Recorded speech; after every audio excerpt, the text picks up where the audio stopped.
எந்த விதமான ரெஸ்லிங் செய்திகளையும் மிஸ் பண்ணாமல் இருக்க சப்ஸ்கிரைப் பண்ணிக்கோங்க. பெல் ஐக்கானை கிளிக் பண்ண மூலிமா தினமும் போகிற ரெஸ்லிங் செய்திகளை தமிழ் மொழியில் தெரிஞ்சுக்கோங்க. பிரான் பிரேக்கரை யாரோ பார்த்தீங்கன்னா ராயல் நம்பரில் மறுபடி அட்டாக் பண்ணியிருப்பார். அந்த கோவத்தில் நேரடியாக கமெண்ட்ரி டேபிளுக்கு கமெண்ட்ரி டேபிளை ரெண்டாட்டு பொழந்துட்டு என்ன அடித்தது யாரு நீ சொல்லு, மைக்கேல் கோல் உனக்கு தெரியும்டா நீ சொல்லு அப்படின்னு எல்லாருக்கிட்டையும் கேட்டுட்டு இருக்காரு. எங்களுக்கு தெரியாது அப்படின்னு சொன்னாலும் விட மாட்டேக்காரு.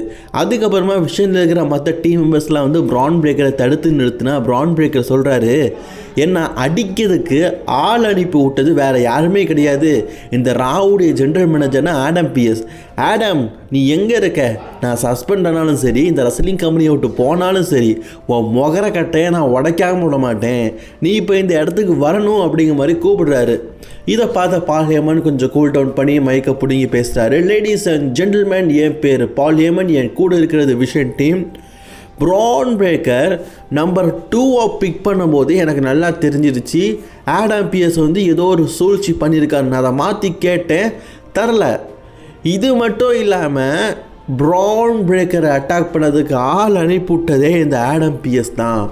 ஆடம் பிஎஸ்க்கு பிரான் பிரேக்கரை பார்த்து பொறாமல், அவன் வளர்ச்சியை பார்த்து பொறாமல், அவன் ஹெவி வெயிட் சாம்பியன் ஆயிடுவான், ரெஸ்ல்மேனியாவில் மெயின் ஈவெண்ட்டை நோக்கி போயிடுவான்னு கோவம் அப்படிங்கிற மாதிரி பேசும்போது பிரான் பிரேக்கர் சொல்கிறாரு, நான் இந்த இடத்துல என்னுடைய ஹிம்செல்ஃப் மட்டும் இல்லை எல்லாத்தையுமே நான் விட்டுட்டேன்.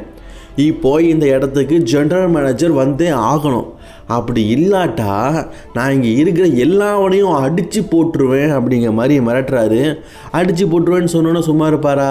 ஆடம் பிஎஸ் பார்த்தீங்கன்னா 5 செக்யூரிட்டி கார்டை அனுப்பி விட்றாரு. எதுக்குன்னா அவருடைய சேஃப்டிக்காக. ஹே பிரான், இந்த இடத்துல நீ ரொம்ப நாளாகவே கேட்டுட்டு இருக்கிற ஒரு கேள்வி என்னதுன்னா, நீ ஒருத்தன் தான் பலசாலின்னு. கண்டிப்பாக கிடையாது. ஒன்று அடித்தது உன் கூட இருக்கிற ஒருத்தர் தான். மேபி அது பால் ஹேமன் செட் பண்ண ஆளாக இருக்கலாம் அப்படிங்கிற மாதிரி ஒரு குண்டை தூக்கி விட்றாருங்க. பால் ஹேமன் நேராக பார்த்தா பால் ஹேமன் ஐயா நான் இல்லையா அப்படிங்கிற மாதிரி தலையாட்டுறாரு. மாஸ்க் மேன் அப்படின்னு சொல்லும் போதே உனக்கு தெரியலையா, மாஸ்க் போட்டு உன் டீமில் ஜாயின் பண்ணது யார்? அது ஆஸ்டின் தியரி.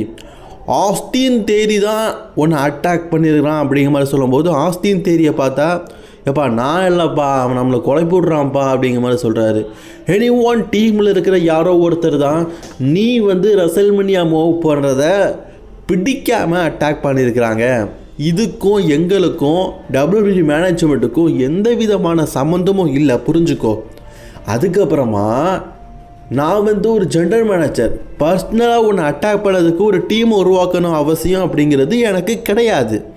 அண்ட் நான் இந்த இடத்துல சொல்கிறேன், நல்லா புரிஞ்சுக்கோ, உன் கூட இருக்கிறவங்களில் ஒருத்தன் தான் ஒன்று அட்டாக் பண்ணியிருக்கிறான்னு சொல்லும்போது கடுப்பான பிரான் பிரேக்கர் பார்த்தீங்கன்னா என்ன ஆனாலும் பரவாயில்ல, செக்யூரிட்டி கார்டுக்கெல்லாம் ஒருத்தர் ஸ்பீரை போட்டு இவனை மண்டையை உடைக்கணும் அப்படின்னு சொல்லிட்டு போகிறாரு. அப்போ ஆடம் பிஎஸ் சொல்கிறாரு, நீ என் மண்டையை உடைக்கிறது முன்னாடி தானடி நான் உனக்கு ஒரு ஸ்பெஷல் கிஃப்ட் வச்சுருக்கிறேன்னு சொல்கிறாரு. யார் தெரியுமா? நம்ம எல்ஐ நைட் வந்திருக்காரு. வந்த உடனே ஒரு சேர் எடுத்து லோகன் பாலோடைய முதுகுலையும் ஆஸ்டின் தேரோடைய முதுகுலையும் ஒன்று போட்டுட்டு போயிட்டாருங்க. பிரான் பிரேக்கருக்கு என்ன பண்ணுறதுலே தெரில. ஒரு பக்கம் முகமுடி மொக்கலக்காரன், இன்னொரு பக்கம் பார்த்தீங்கன்னா இந்த எல்ஐ நைட்டு யாரை சமாளிக்கிறதுனே தெரிலங்க அவருக்கு.